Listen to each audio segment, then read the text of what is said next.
Oh, so I Yeah, start off. yeah, you Okay. start. Introduce yourself to us.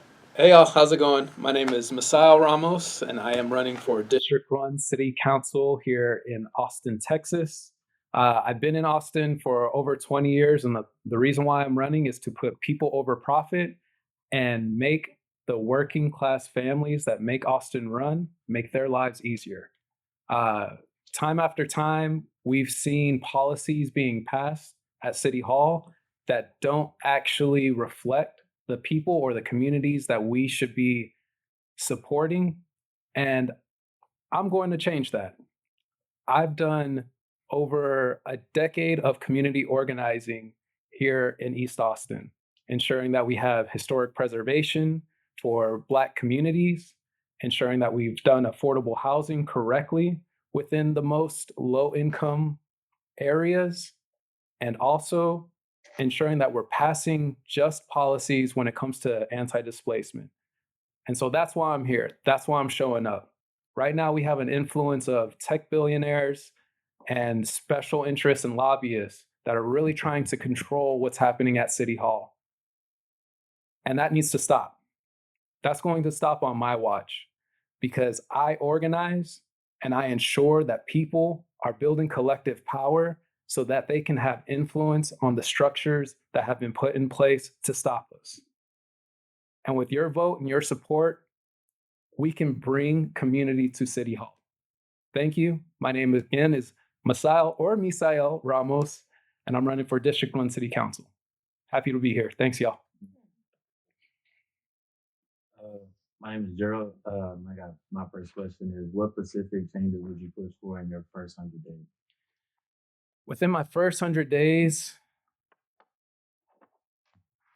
I would specifically be looking at getting the budget correct. Right now, we have a lot of issues and a lot of money tied up, not only to like policing, but other areas as well.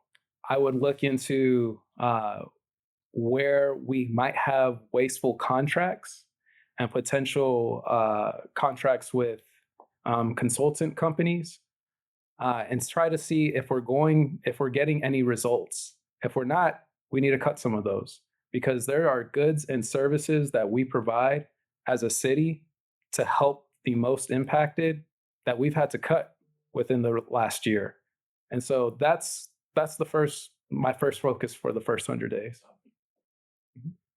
I have a question. My name is Kira. I'm a senior. Thank you. Are. You mostly got my attention when it comes to affordable housing because I know right now I can't 100% speak for everybody, but I do know there's a lot of people who are struggling to find affordable housing, especially because the curriculum right now is being really difficult. So a lot of people, especially people who are graduating, getting right out of college, are finding it's very hard for them to find jobs to where they can afford some place to live.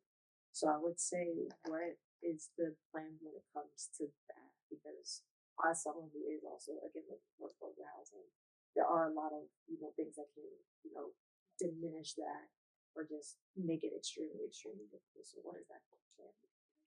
Yeah, so I appreciate you asking that question. I am positioning myself as the housing expert, just given that I served 8 years on the affordable housing nonprofit, the Blackland Community Development Corporation. I actually was chair and president and led that, and we preserved and also developed affordable housing. Over the years, our city has built 20,000 units, which sounds like a lot of housing, right? 20,000 units at 121% MFI or above. Now, I know those numbers really don't mean anything, right? But if we actually put what it means in rentals, that means a one bedroom would cost you $3,200 to rent. A one bedroom. Now, I don't know about y'all, but that's not affordable to me. Not at all.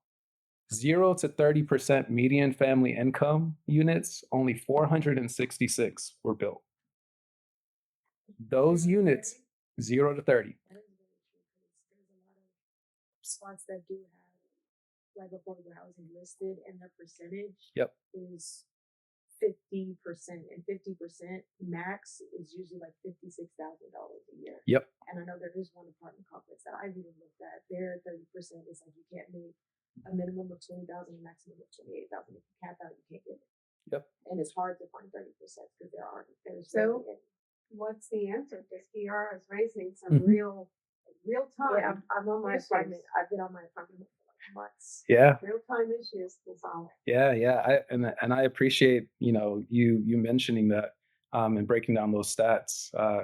Yeah, because 466, units of 0 to 30% being at 750, $750 per month, that's technically, more affordable.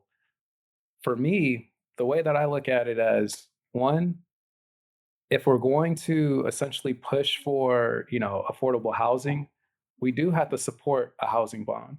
Um, but within that housing bond, we need to ensure that we're building deeply, truly affordable housing.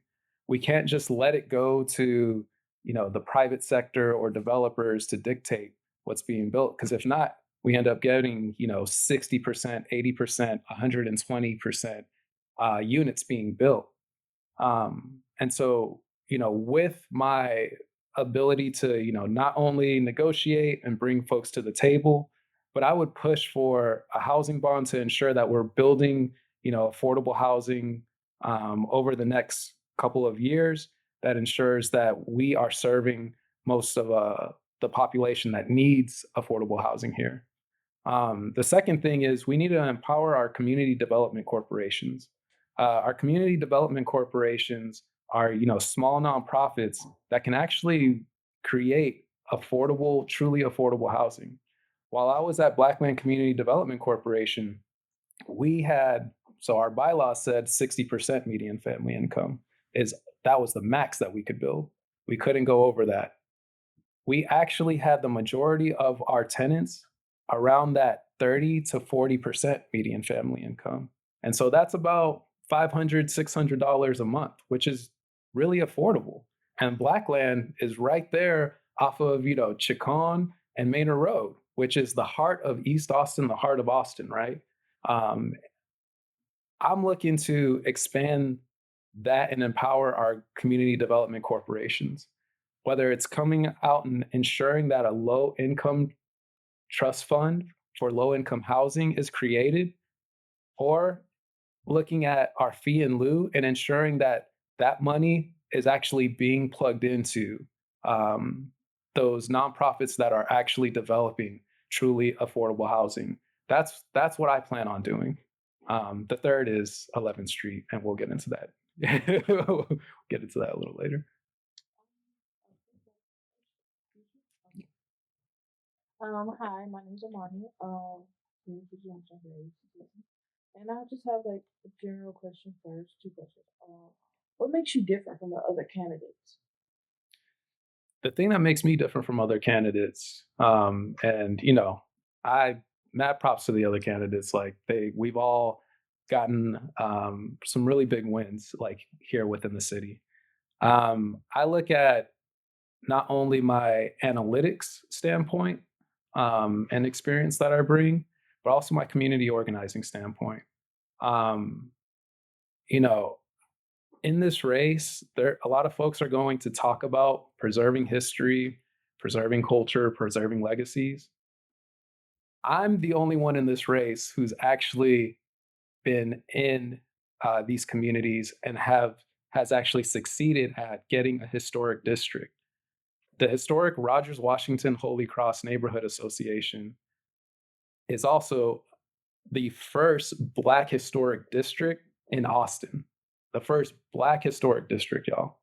Like it should be all over Austin, Texas, right? In which we have Black historic districts, but unfortunately, we don't. But we were able to do that in my neighborhood. I can say that. Folks are going to talk about affordability. They're going to say we need affordable housing. They're going to try to answer, the ways that we build affordability. They might even say we need more supply, right? I've done it. So as the chair of Blackland Community Development Corporation, I was able to not only preserve, and restore and renovate the affordable housing that we had. But even during the pandemic, we were able to develop affordable housing that housed working class families throughout, all over Austin that were looking for a place and looking for a space. Um, I don't think anyone else can say that in this race. I've also served on many boards, which I know my other folks have. I've also advocated and led rallies against the I-35 expansion with Rethink, and I consistently show up. Not when it's convenient, not when, I'm getting ready to run for something, not when I want to be in the headlines or make a splash, but I've consistently showed up all across East Austin, all across the district. From I've shown up for the MLK neighborhood, Rogers Washington, Holy Cross, Blackland, Chestnut, Homewood Heights, McKinley Heights, you name the neighborhood, I've shown up for them. I can't say the rest of the rest have. So And then my second question is, since you've been in Austin, because you're not an Austinite, right? What are the main issues you have seen on all sides of Austin? So the north side, south side, west side, east side.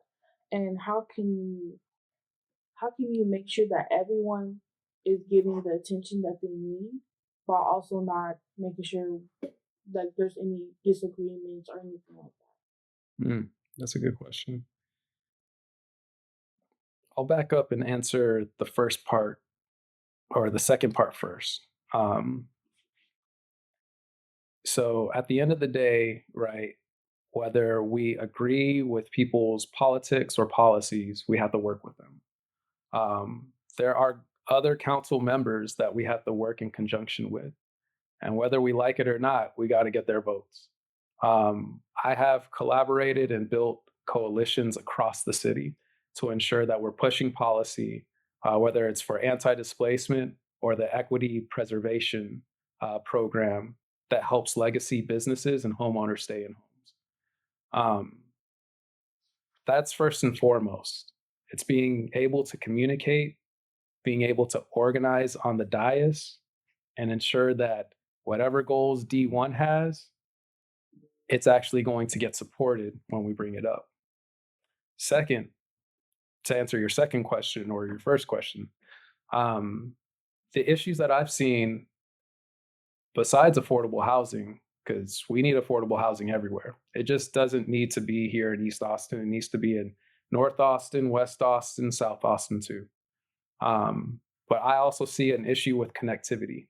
I was actually at the Transit Forward conference last week, and I was the last question that they took. And the question that I asked was essentially, with the rapid transit bus lines that we have, are we going to actually get any rapid transit on 12th Street, on 11th Street that connects East and West Austin? Because we've never had that type of transit in those areas. And they told me straight up, we don't have a plan for this in our first 5 years, or in our next 5 years. Maybe when we come out with our 8-year plan, we will do it. I, raised my voice and said, well, that's not what it should be, right? We need to have a conversation about it. And the Cap Metro, a person from Cap Metro actually reached out to me at that conference, and we have a meeting set up to talk about it.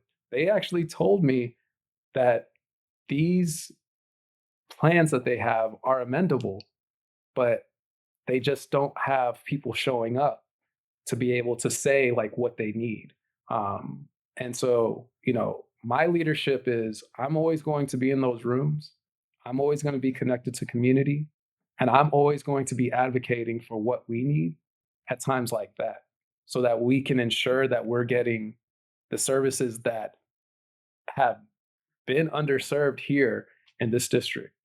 And so that's what you get from me. You get the collaboration to ensure that we're getting things done, and you get someone who understands that affordability needs to be built everywhere, and we need to connect Austin way better.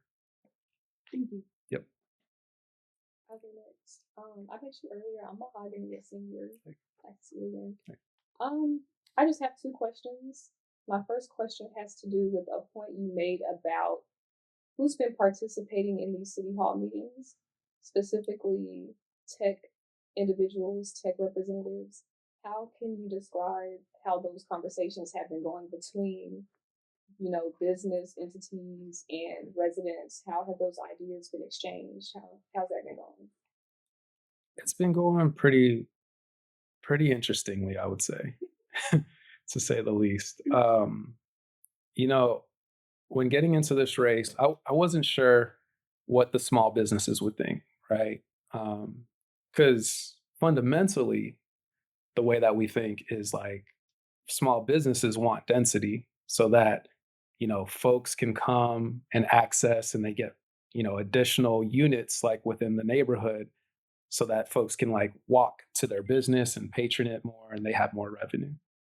um, the, the inverse is actually what it is though. A lot of the small businesses have the same concerns as me and you.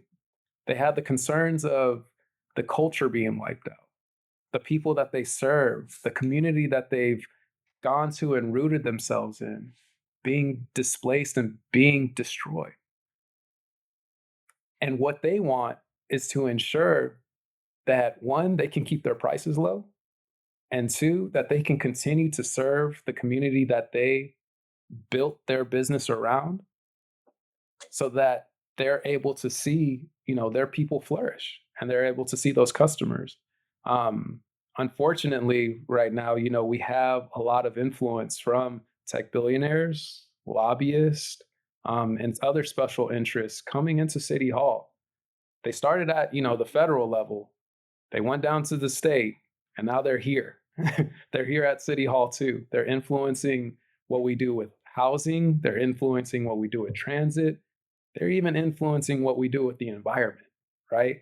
Um, and so we have to ensure that not only are we educating folks and getting them to know what's happening, but that we're also standing up and leading with strength on the dais to fight back and combat those issues.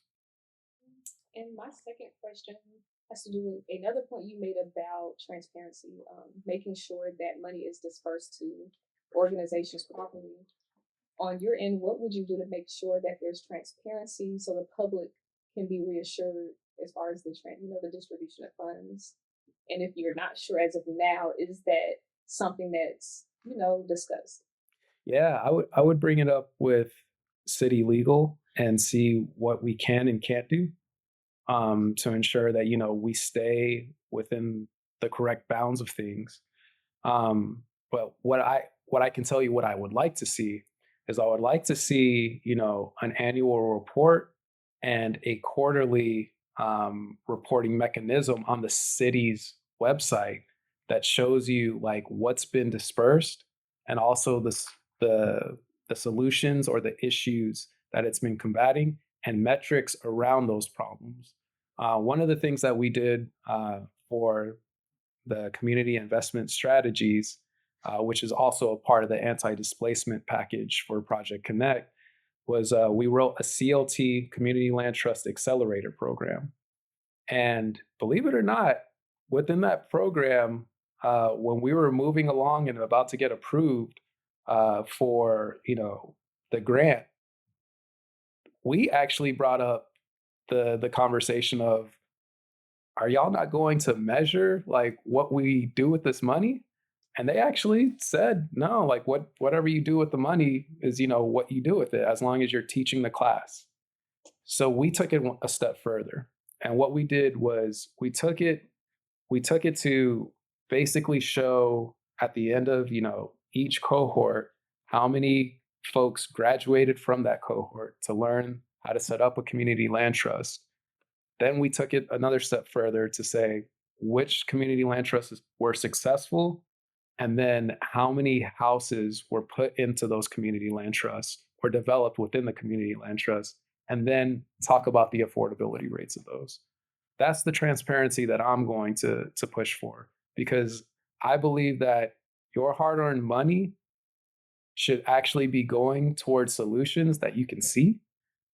And if it's going to be, 2 to 5 years from now, you need to know that your dollars are actually at work and going towards the solutions that I tell you that they will be going to on the dais. Thank you.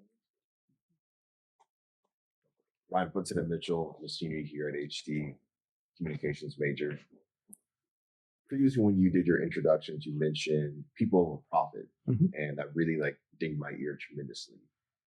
Could you list your policies and procedures as well as your next steps on how you would check that or keep that in line and make sure that it's always will be people for profit?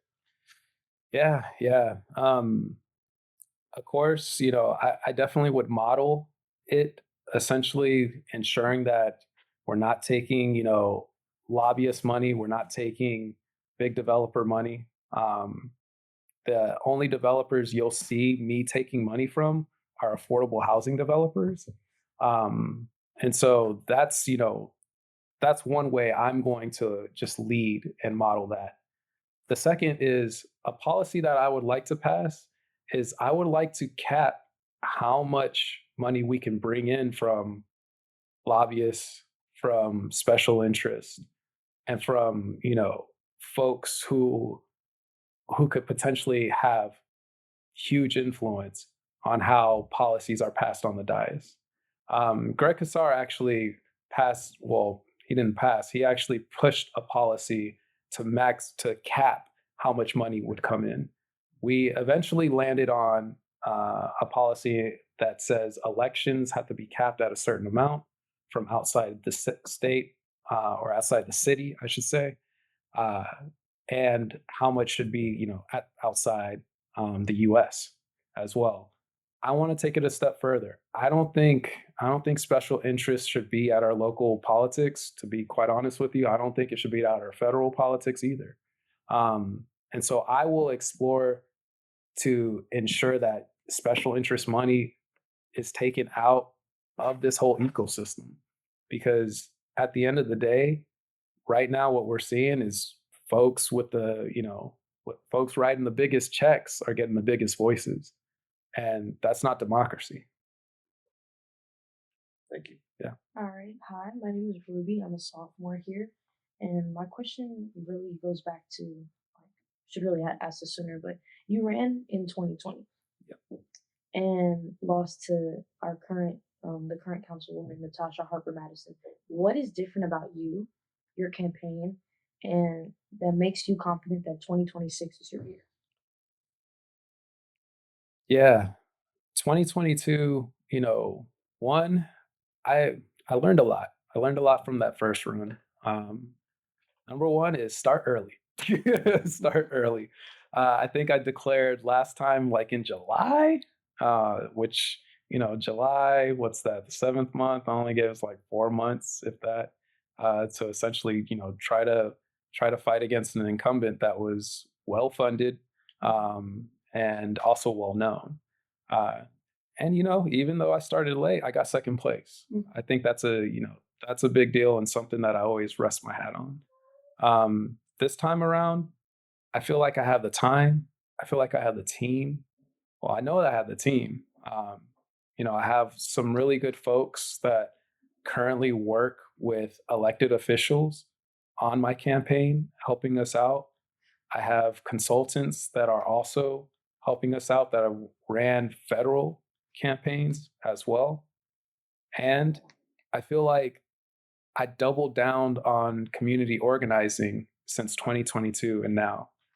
And that has completely given me a lot of support because I feel like I'm even deeply rooted, even more so. And I have a vision for this district. I look at 11th Street, and right now there's a development, happening with block 16 and 18. I know like there was issues potentially leading up to how all of that went down, but it's moving forward. The African American Cultural Heritage District is going to become a thing. Um, and so we need someone that's present and at that table. And I'm currently at that table. I'm having those conversations. We're building affordable housing in that district. for that African American Cultural Heritage District. And we're going to build something that preserves the legacies and preserves the history here in East Austin, but also cultivates culture. And that's what's different for me this time. Not only am I situating myself at these seats and making these relationships and collaborating, but also I have a pretty clear vision on what I want this district to be. And I'm excited to, get the opportunity to run. And come November or December, if we hit a runoff, when I win, I plan on really ensuring that this plan is encompassing of all of us. And I hope I answer that. No, thank you. Mhm. Everybody go. Go for it. So my name is Dakari Woods. I am a junior here at Huston-Tillotson University. Also honors, right? Yes. Yeah. I was at the mentorship luncheon. Yeah. You're a mentor? Yeah, at GMZ. For who? Which one? Caden. Caden. Yeah. Oh, okay. So yes, I am. I'm political science background and minor in communication. So I want to ask you if you are able to argue both sides of the issues that we have set in place now, which I believe is a battle between preservation and advancement. It's all around the United States, but it's so significant here in Austin, especially this community, because you have people fighting economically, and then you have people fighting to uphold social standards. So if you may argue for preservation, and then I'll re-ask you to argue for advancement. Okay. Well, I like this question. I'm a Gemini, so it's like, let's see, jump between the two. Preservation is a must. Like, preservation needs to happen, mainly because I truly believe you have to know your history to know where you're going forward in life and goals that you're trying to accomplish, but to also understand the pitfalls and the issues that others have come into contact.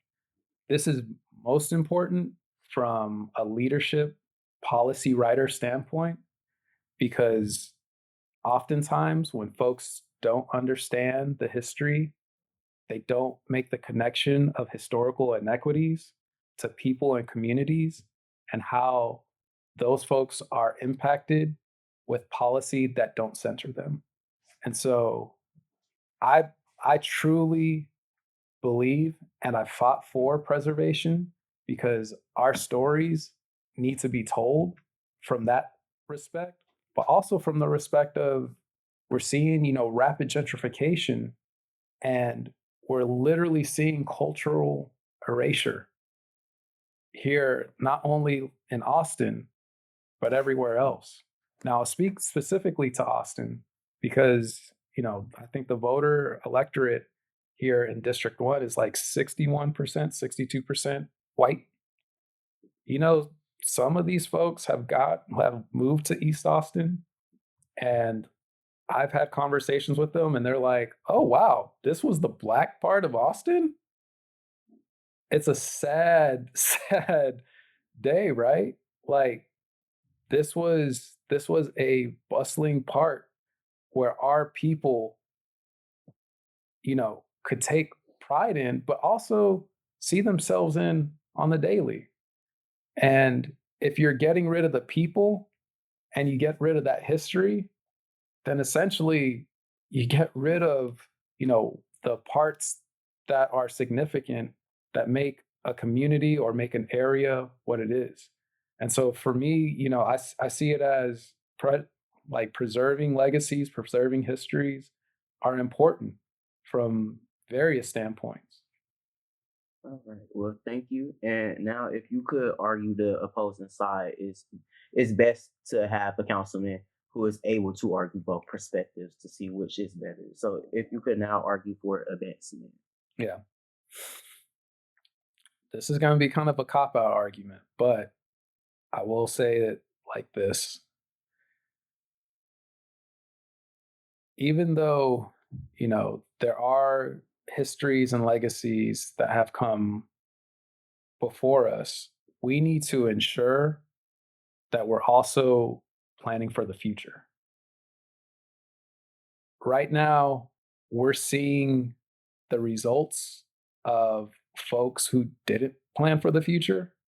The last, 20 years or so at City Hall, folks who didn't want to expand Austin, didn't want to invest in, transit, didn't want to invest in affordable housing. And we can no longer think like that.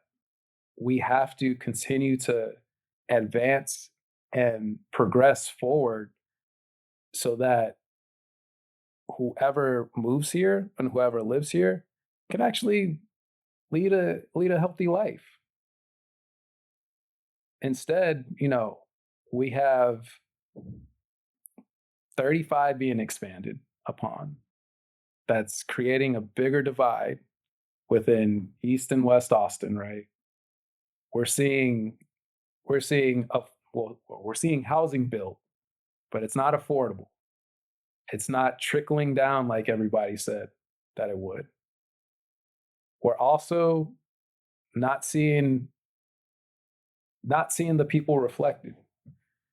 And a lot of that's because we stood firm and we said no to things that we should have probably said no, but if we do it this way, it's a yes. Because once you shut down that conversation and continually take that no stance, it closes the door on an opportunity to actually move things forward and make those advancements. And so we have to ensure that we're keeping our eyes to the future and ensure that we're keeping our eyes for future generations of Austinites, whether they live here currently or they move here in the next couple of years. Because if not, then we become a city that stays stagnant. Okay, That was actually hard to argue. We'll ask you a tough question. Yeah, that was a tough All one. right, it's That's tough good. there. So any last things you'd say, because we're just about out of time. Anything you want to add?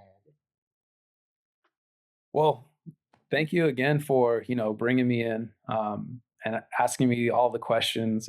I hope I did a good job on answering those questions. If not, you can definitely reach out. My door is always open. I plan to have like coffee chats continuously throughout this campaign. And, as a servant and as a community forward candidate, but also leader, my plan is to continue to have those community chats in the office too, when I'm on the dais and have an open door policy. Um, Folks aren't just with me. You're not just getting somebody who thinks of this as a stepping stone to the next thing. That's not what I'm in it for. If I was just in it for myself, I would have left after 2022. After a big defeat like that, getting 25% of the vote, which is good, but you know, I could have said, you know what, I'm done. Instead, I doubled down. Instead, I went to work. I said, you know what? I want to do more. I want to continue to serve. And that's what you get from me. Not only a servant leader, but you also get a leader who knows how to get things done. My track record, my experience working with families, doing foreclosure prevention during the Great Recession, I got to sit with families that were at the brink, y'all, at the brink of losing everything. Imagine that, sitting them down at their kitchen table, going through their financials and talking about how we can get them out of foreclosure so that their family can continue to remain in place. I bring that experience, that empathy,